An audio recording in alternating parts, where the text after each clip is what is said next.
So we are now live.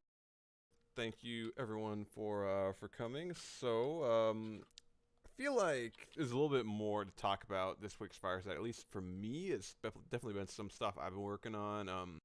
We kind of got the Scribes Guild working on a lot of stuff. We've been having some fun with that, and kind of a lot of the stuff that I do, just like as leader of WA, most of the stuff that I have to do is like just writing things or creating things. So like a lot of it is sort of intersecting with the Scribes Guild anyway. So it's hard for me to decide like whether a given thing I'm doing is Scribes Guild or just leading, I guess.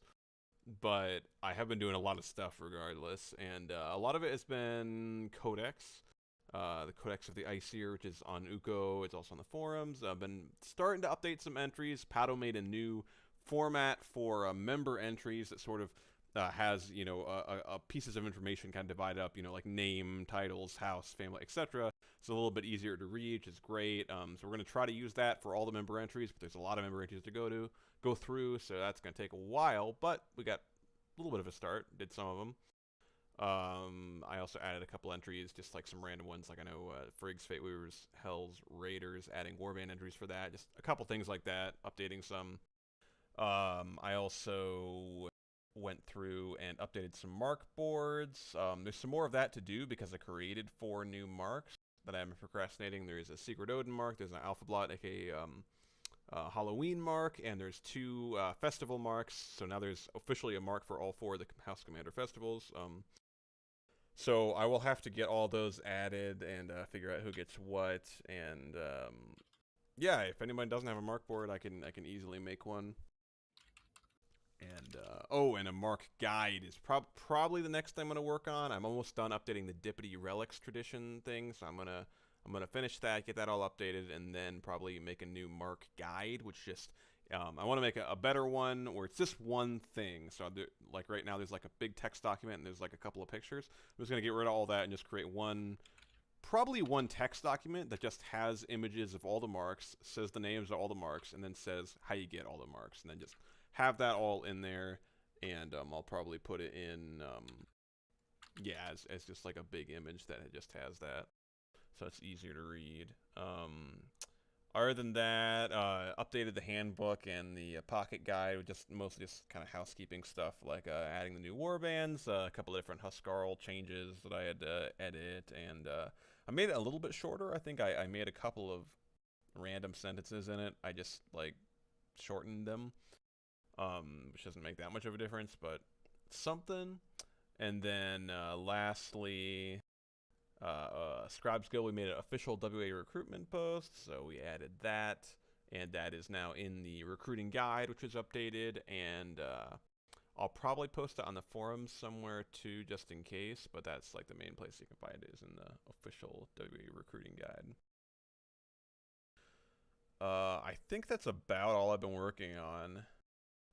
Maybe 1 or 2 other things that I can't quite remember. Right now I'm working on making a forum thread that is just a thread version of the Marks Gallery I have on Discord, because I think Aetherius, aka Fusrun, I think is his new Norse name, was the one requesting that, so I am working on adding that. And people can always add their mark board to their signature on the forums, but I think not a lot of people have done that. I don't think I've done it, actually. I might do it, but at least I'm adding a thread that people can look at them. But yeah, I think that's mostly what I've been working on. And yeah, I think beyond relics and making a new mark guide, I mean, there's a lot of other stuff that needs to get done. But let's see. Probably what I'll look at is, I would guess I'll look at finishing the origin of the Maniling story. That's something I've been putting off for a really long time, and I want to do that. And I was also going to, and I probably won't talk to you guys about this yet because it's a little bit far off, but Soullight and Pato specifically, and I think 1 or 2 other writers have written a lot of stories for WA, and I wanted to kind of incorporate some of those officially into the new Edda. Like, they're kind of a lot of, like, pretty much just like canon, but that's sort of the official lore collection, and I wanted to incorporate those in. So I was probably going to talk to you guys about tracking down some of the stuff that maybe isn't on the forums, or maybe it all is, but anyway, yeah, looking at reposting those in the new Edda subforum or whatever, officially getting them in, and yeah, I think that's about it for me. Trying to think if there's there might have been one or two other kind of housekeeping things that me and the Scribes Guild were working on that I can't quite remember. We did make. Oh, that's right. Yeah, that was like back, and maybe I had already mentioned this in the previous Fireside. I think I probably did when we made like the official like a template for making a character description for like your character in the WA lore world. That was like the first thing we did. So that, I probably mentioned that at previous Fireside. But we did have that and it's up in the forums. Made an announcement about it, but I don't think too many people, or at least I haven't heard much about people using it. Or maybe people were. I'm not sure. Anyway, that's about all for me. So does anybody have anything they want to bring up? Can I ask a question? Yeah.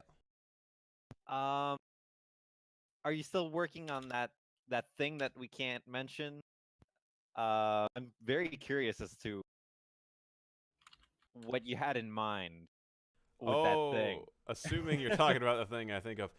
Yeah, and it is. I hate to just like throw the blame on somebody else, but I am. I have been completely waiting for about 3 weeks on somebody else to get back to me on something. But All right. so it will 100% happen. I really guarantee it. But I don't want to. I assume we're still talking about the same thing.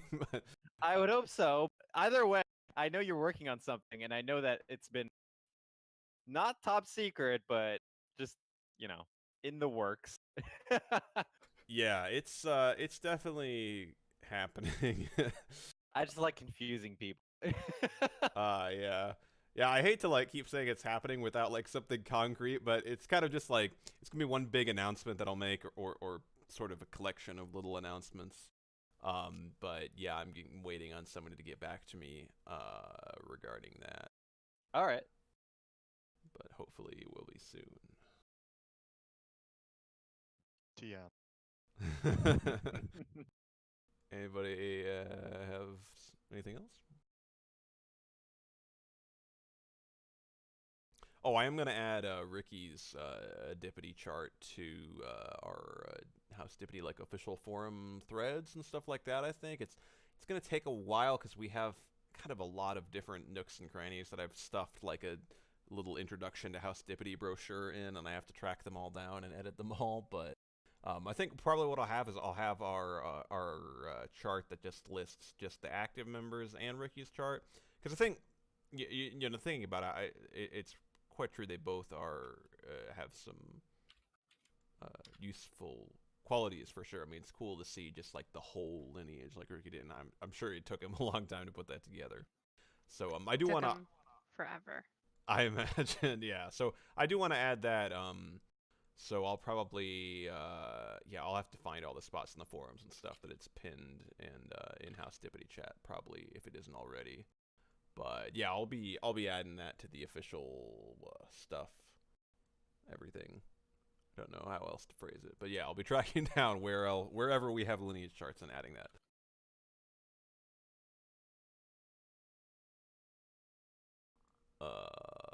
Yeah, I think that's another little thing I do. That one shouldn't take that long. Probably much faster than a new Mark guide. So, anything else? Perhaps? I'd love to chime in. I just really don't have anything this week. That's fine. Yeah, I guess normally we have Rand or we have some sort of a post-Fireside talk, right? But I was about to say this is the time where we'd be, hey Rand, you promised last week that you were gonna do something, but he's not here. Maybe something came up or he forgot. Who knows? Well,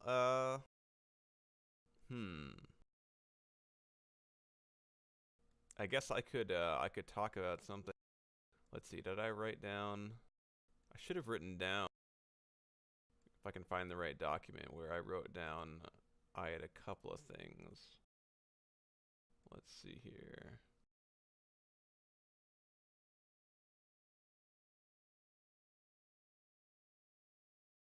Um, hmm.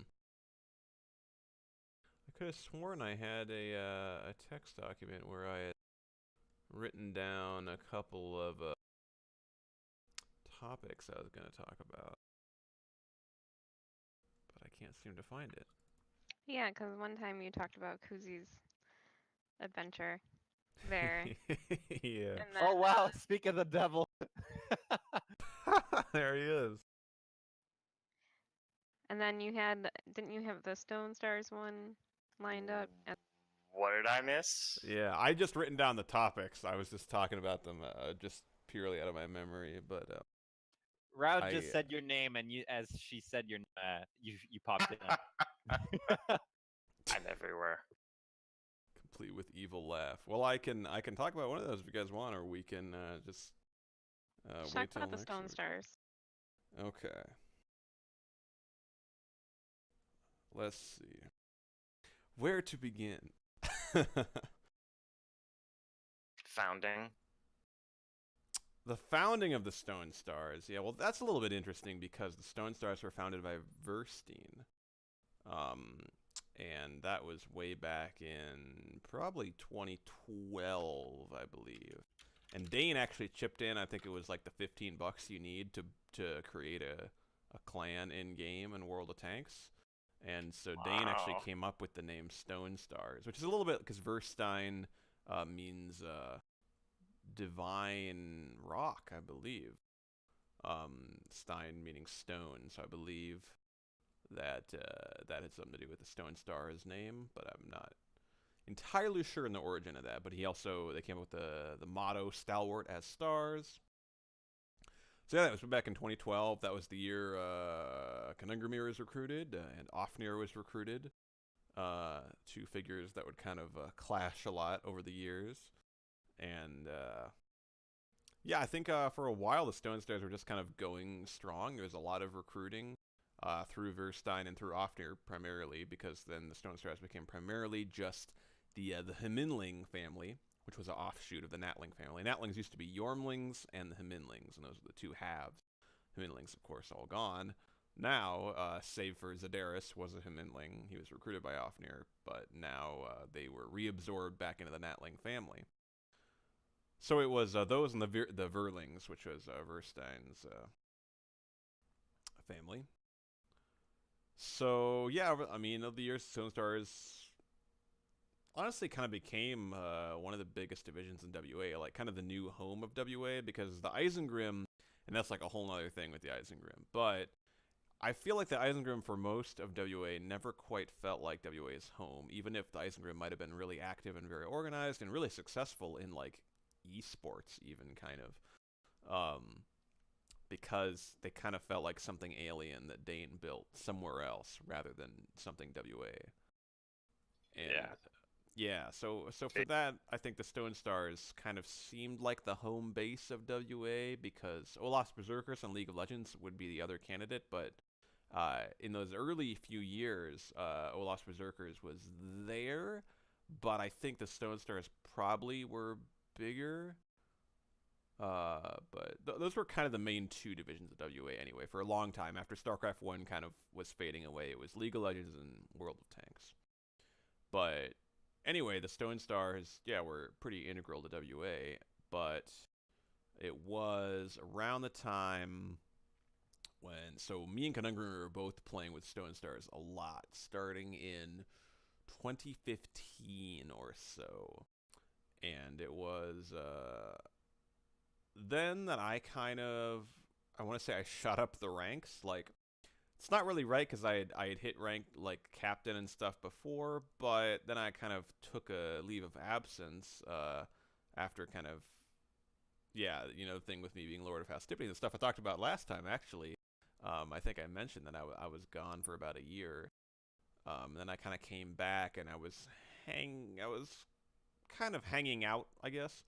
And then it was in 2015 that I started to kind of step up, and eventually reached the point where Dane wanted me to be the sword arm of the Empire, which was one of the 2 second-in-command ranks at WA. So I got that rank, and at that time, yeah, I was playing with the Stone Stars a lot.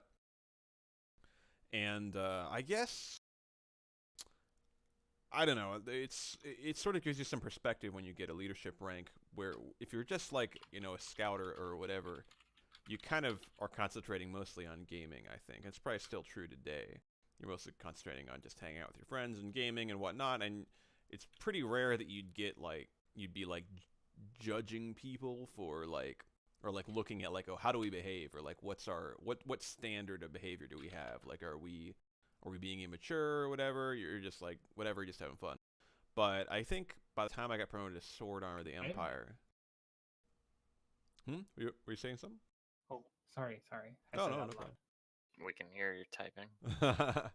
Thank I think at that point I was starting to evaluate the Stone Stars, but anyway, things started to happen anyway. The Stone Stars had a way of doing things which involved, I would say, being pretty immature. It was a lot of posting vulgar stuff, really, you know, offensive memes and a lot of stuff that was kind of the antithesis of what WA was used to be about, really. And more and more as I grew into leadership positions, I kind of saw it as sort of a problem. And there was also not really a sense of a strong chain of command. It was kind of weird because in some ways there were some guys who were in the military in the Stone Stars. So in some ways, like in game, when there is a shot caller saying this is what our tanks need to do, everyone listened to him like that, like instantly. But in terms of WA chain of command, I think there was some issues in terms of people not really respecting authority. And I would say Ofnir was one of the culprits there, where I feel like I definitely clashed with him a lot. Conungromir clashed with him a lot. And, you know, I mean, me and Conungromir were pretty good friends, still pretty good friends. And at that time, you know, me and Con were I probably hung out with him more than anybody else in WA. So he was sort of like my lieutenant or something like that. That's sort of the inspiration for me creating this organization called the Imperial Guard in the Saga of the Stone Stars, and putting Conungromir and I think Eodor in it, and I think Solite as well. I can't quite remember. Because it's sort of representing the people who are like my closest confidants during that time. And yeah, basically things just got worse and worse, essentially, until I became well, things got worse and worse from late 2015 into 2016. November of 2015 was when I became Emperor. And I think at first probably decent amount of support from the Stone Stars, but there was a series of clashes that all really culminated in September of 2016, which is kind of when I would say the Saga of the Stone Stars events took place. Although, I mean, obviously I take a huge amount of liberties with the events. It's basically a big fantasy story, but just some inspiration from what happened, which was basically came down to arguments on Discord, and one big one on the forums. You can actually see a lot of it if you go on the forums to Organization and Rules, and I think in the archive there's a thread called September PSA, where basically I announced some changes, and there was a lot of anger from the Stone Stars and Ofnir in particular about a lot of the changes, or I think a lot of them felt that because at that time I was transitioning to playing mostly League of Legends, that I was not in touch with the Stone Stars anymore. I didn't know what was going on. I didn't have any right to tell them what to do because I didn't know anything about them. And, you know, I think you can get a slight sense of that in the Saga of the Stone Stars, because the characters in the story kind of accused me of living in the capital in my throne and not bothering to actually go visit the front lines and not knowing what's happening and that kind of thing. And, yeah, I think it just got to a point where we were trying to say, like, hey, like, this is what WA, this is the Warriors of Ice here. We're not just, like, any random segment of the internet. We're not 4chan or whatever. We have some standards, and you need to, you know, just posting all of these memes and how vulgar things were getting, and the chain of command just being completely thrown out the window, and, you know, a lot of stuff in that vein taking place, and me and others kind of talking to Ofnir and the Stone Stars about those issues, and eventually just resulted in a lot of arguments. And in late September of 2016, Ofnir and all of the Stone Stars basically up and left. They left the in-game clan. They left the Discord server. They just stopped posting on the forums. And everyone left except Athvaler. He's the only one who stayed. And yeah, that's kind of what happened largely. I'm trying to think if I could give more perspective on it, but that's kind of the gist of it. I think if you read that thread, September PSA, you get some idea. Oh, I should throw out, that's right, one small detail. So one part of the enmity between myself and the Stone Stars and some other characters had to do with Falkivir Rustling, who I don't know, some of you will know. Not, I would say, not always a popular guy. People had mixed feelings about him, I think. And basically, I made him my Inquisitor. So his task was to kind of monitor WA and see if people were breaking rules or whatnot, if there's, threats or whatever, A bit obsolete because this wasn't like, when we're all 14-year-olds in StarCraft where everyone's getting hacked and infiltrating and stuff and we needed spies and stuff like that. It was more of an honorary position in a lot of ways, but I think Falk took it pretty seriously. But anyway, I gave him that position, and a lot of people got mad that he had that position because he clearly wasn't doing anything. He actually had to write situation reports every month, and he wrote something like, I'm eating a sandwich, or something like that.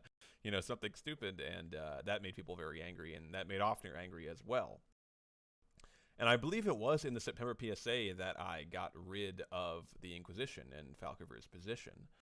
But I think there's also anger at Conungramir because Ofnir and the Stone Stars felt that Conungramir, who also had his own organization that I gave him called the Order of Fenrir, which was in charge of just competitive training, practicing, teaching people to get better at games, all that kind of stuff, that his chapter, these organizations were called chapters during that time period. The Inquisition was a chapter, the Order of Fenrir was a chapter, and there's accusations that Conungramir and the Order of Fenrir weren't doing anything either. And there's a lot of anger about that. And you can see that in that thread, that September PSA thread. Ofnir and Conungramir are arguing a lot about whether he was or wasn't doing anything. So those were another source of a lot of the anger there. But needless to say, it resulted in, all the Stone Stars leaving. And that's kind of all there is to it, really. It's hard to say there was, some specific event or decision.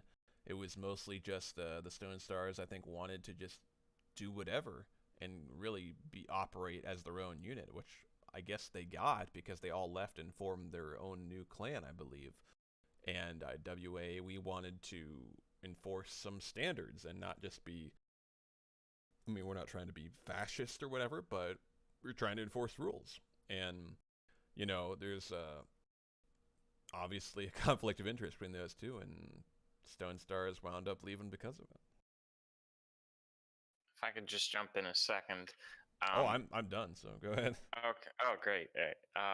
So, I think this kind of boils down to poor leadership and really just sort of the trickle down between the leader of the Stone Stars or his lieutenants and what the climate of that group is and who they're recruiting and their expectations, right? So honestly, if you're not setting a good example, then people are just going to take liberties. And, obviously, if you have one group taking liberties and another that's like, hey, you can't do that, that first group is going to say, well, don't tell me what to do. And it's just, natural chaos after that. So, yeah, that's why leadership is important. Second thing is lessons from history. Don't make honorary bullshit positions. I'm sorry, language. Don't make honorary, superfluous positions for no reason. You even had Falk come in here, more recently and saying stuff like, I was, in what was the position? Inquisitor, and I did so much, and it's like, no, you didn't, but you took it to the nth degree. So, expectations, my guy. Anyway, so yeah, I mean, lessons learned. Like, you need to just be consistent throughout your games, and enforce policy and have good leaders and recruit the right members, right? Quality over quantity, I say. That's the the age-old debate in WA on Brood War was, do you do mass recruiting, or do you really just kind of cherry pick the prime members you want to join specifically? Because I mean, there is attrition, right? And some members are going to leave, but if you pick the better ones, then chances are you're wasting less time recruiting a bunch of people, and they tend to stay and are generally better. So Yeah, yeah, and I think I mean, not only was I an inexperienced leader, I think, especially in those early years, but there's sort of, and I talk about this a little bit in the a little bit. I honestly still feel a little bit arrogant that it's called this, but Vestborger's autobiography. I talk a little bit about how until I actually, until I became High King, arguably, I was never 100% certain how much control I had over WA, because when I was made Emperor, Dane was the law speaker, and he had the ability where he could simply dethrone the Emperor at any point. Not to mention, I didn't own the website or the forums or anything. There was no Discord server. I owned nothing. He and Moscow owned the forums. They owned the website. They had all this stuff. They were administrators. I wasn't even allowed to be an admin on the forums. So it's very, very me tiptoeing around with a lot of stuff.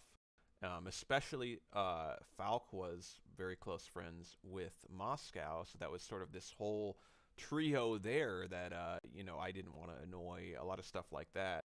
And it was very, very annoying, I guess, just having to deal with that. And I understand their position too. I mean, it's not like they're just going to instantly just give up everything they have to me when I'm like unproven.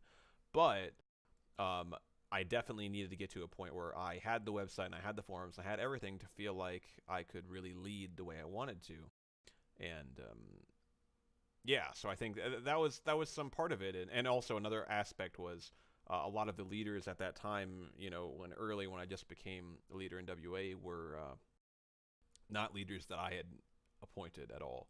So they weren't necessarily people who, not that I feel like all of our officers are clones of me or something now, like far from it, but at least everyone leading now is like, I've been leading for a long time. It's through systems and ranks and stuff that I've created or helped create, and people have been promoted that I've seen. So it's like, I know our whole clan now that we've built is like I know everybody, and I know how everyone got to where they are.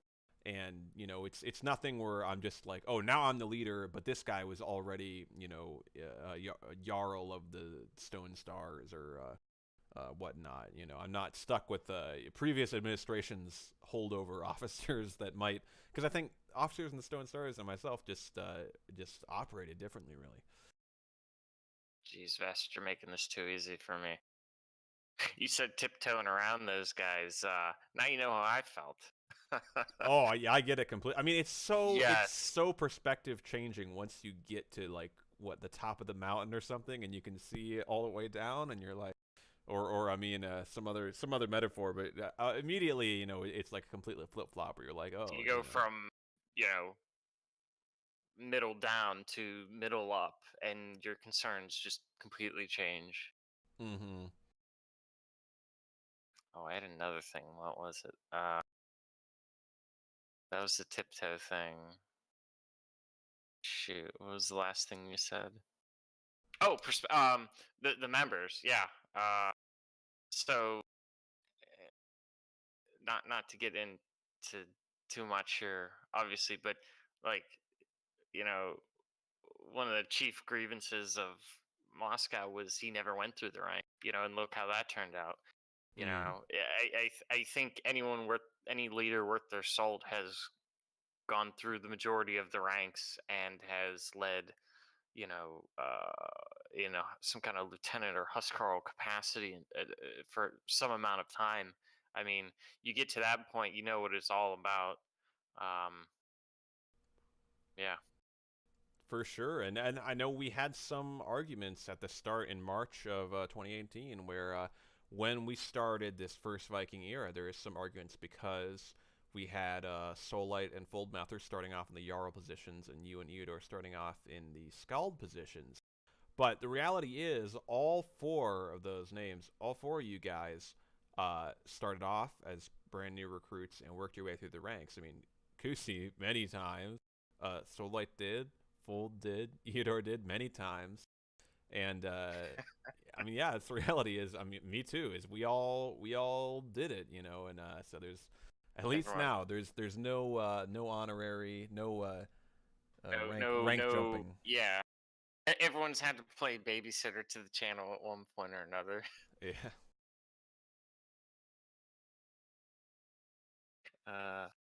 Well, I might actually call Fireside with that. I hope people enjoyed or learned a little bit more about the background behind the Stone Stars. That's another thing that I would like to write like a long codex entry on. You know, this is kind of Pato's idea, is writing these long codex entries where you, or like kind of big documents about things like the Ragnarok or big events. And that's definitely something I'd love to do down the road. What did you name them again? Yeah, you had a good name for them. I call them treatises. Yeah, I like those. Yeah, but we'll have to start writing some so they exist beyond just Yeah. in our heads. But yeah, Fireside's have been small. what? Hi. Oh, my throat's half gone. I was saying Firesides have been pretty small for this past few weeks. You just missed half an hour of it. Oh, no, not saying short, small. Not many people Oh, are here. people. Okay, gotcha. Yeah. I don't mind it. You get too many people, and sometimes it approaches out of control. We start singing. Well, yeah. Now I know what Pato wants to do. I'll probably call it here unless anyone has any final closing comments. Great. Now I Cool. can make an archive post. All right. Well, thanks everyone for showing up. Thanks anyone watching live or watching the VOD. We'll be back next week for the next Fireside Chat. Can we get a